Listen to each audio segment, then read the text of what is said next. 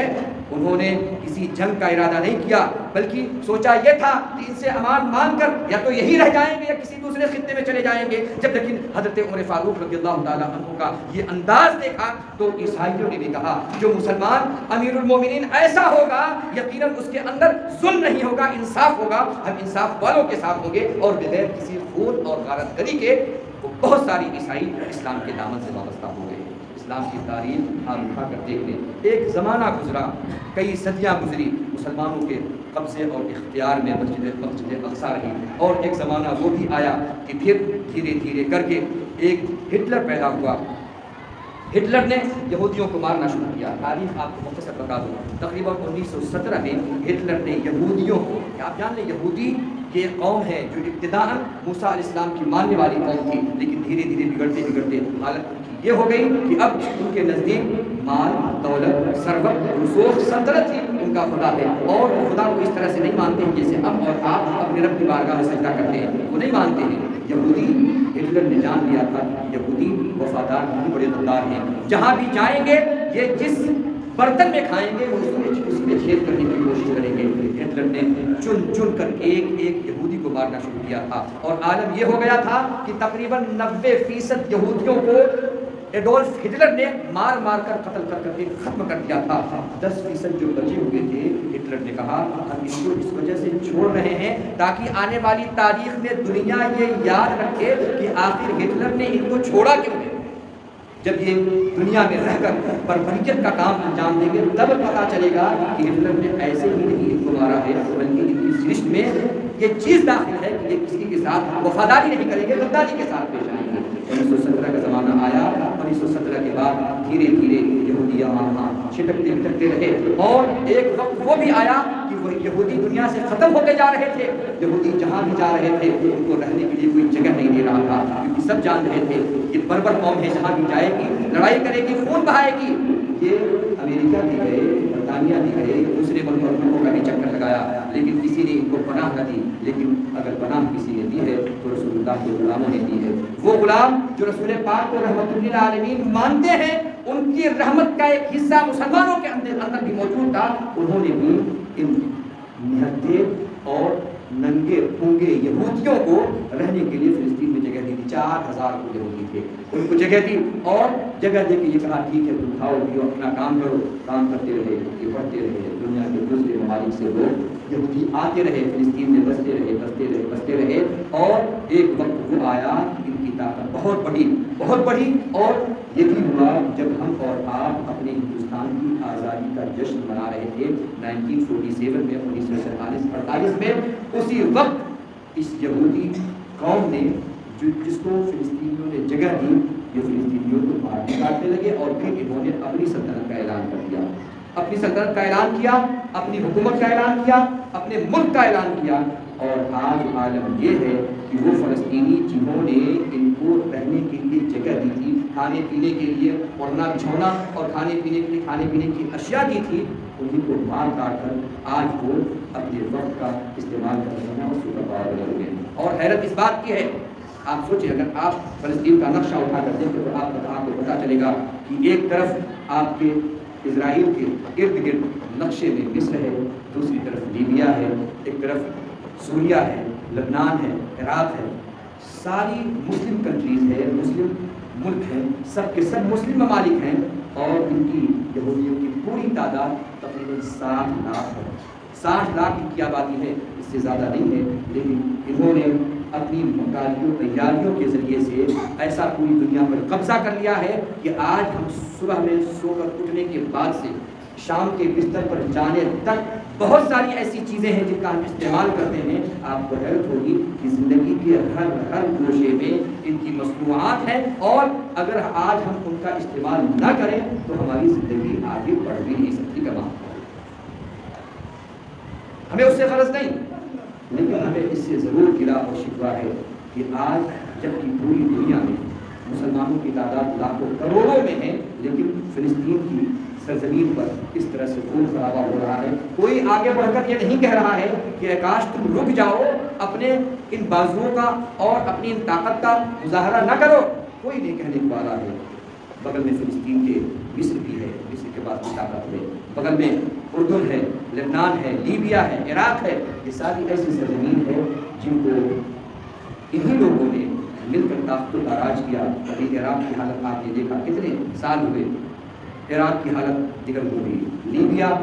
بھی دیگر کو ہوا، یمن کے اوپر کس طرح کی مصیبتیں آئی، ان سب کے اوپر ظاہر ہے یہ اسرائیل کے لوگ پہلے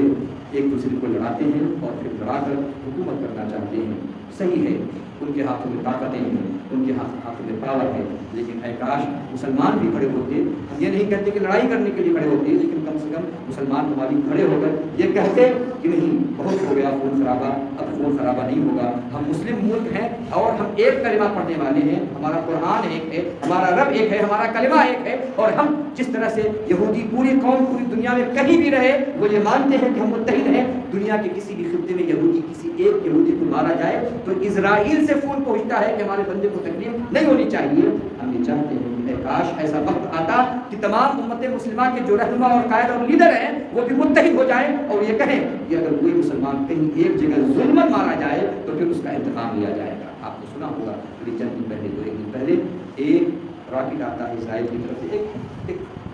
اسپتال پر گرتا ہے۔ آپ سوچیں اسپتال کا منظر اگر آپ دیکھ لینا یقین مانے آپ کی آنکھوں سے آنسو جاری ہو جائیں۔ چھوٹے چھوٹے بچے، وہ بچے جو بھی دو چند دن کے، آپ ظاہر سی باتیں سمجھتے ہیں ایک دن دو دن کا بچہ کچھ تو کھا نہیں سکتا، اپنی ماں کے دودھ کے سہارے وہ زندگی گزارتا ہے۔ میں نے ایسے بچوں کو بھی دیکھا جو 2 یا 4 دن کے ہیں اور ان کی زبانیں سوکھ رہی ہیں، اللہ کی قسم وہ منظر دیکھا نہیں جاتا ہے، وہ زبانیں ہلا رہے ہیں، کاش ان کو دودھ دے دیا جاتا، لیکن دودھ دینے کے لیے ماں دستیاب نہیں ہے۔ کیوں؟ اس لیے کہ حملے میں ماں شہید ہو گئی ہے۔ سلام ہے ان مسلمانوں کو جو شہید ہوتے جا رہے ہیں اور جہاں پر صبر کرنا چاہیے اس پر بھی وہ شکر ادا کر رہے ہیں۔ ان کی زبانیں آپ دیکھ لیں، کہ میں نے دیکھا ایک بندے کو اس کے 3 بیٹے شہید ہوئے، اس سے پوچھا جا رہا آپ کا بیٹا شہید ہوا، کہتا ہے اللہ کو منظور ہوا، لیکن یہ کیا کم خوش قسمتی ہے کہ ہمارے بیٹے شہید ہوئے ہیں اور اللہ کے پاس ہیں۔ اللہ رب العزت مسلمانوں کی حفاظت فرمائے۔ ہم کچھ نہیں کر سکتے، ہم تو بے بس اور بے کس ہیں، لیکن ایک راستہ ابھی کھلا ہوا ہے اور وہ ہے دعاؤں کا۔ یقیناً دعائیں تاریخ بدل کر دے سکتی ہیں، ہم کچھ نہیں کر سکتے، تو اپنے تمام مسلمان بھائیوں کے لیے بھی اور تمام دنیا میں امن کے قیام کے لیے دعا کریں کہ رب تبارک و تعالیٰ اپنے حبیب پاک کی نالین کا صدقہ عطا فرما کے سب سے پہلے یروشلم، فلسطین اور دیگر خطوں میں جہاں پر مسلمان جہاں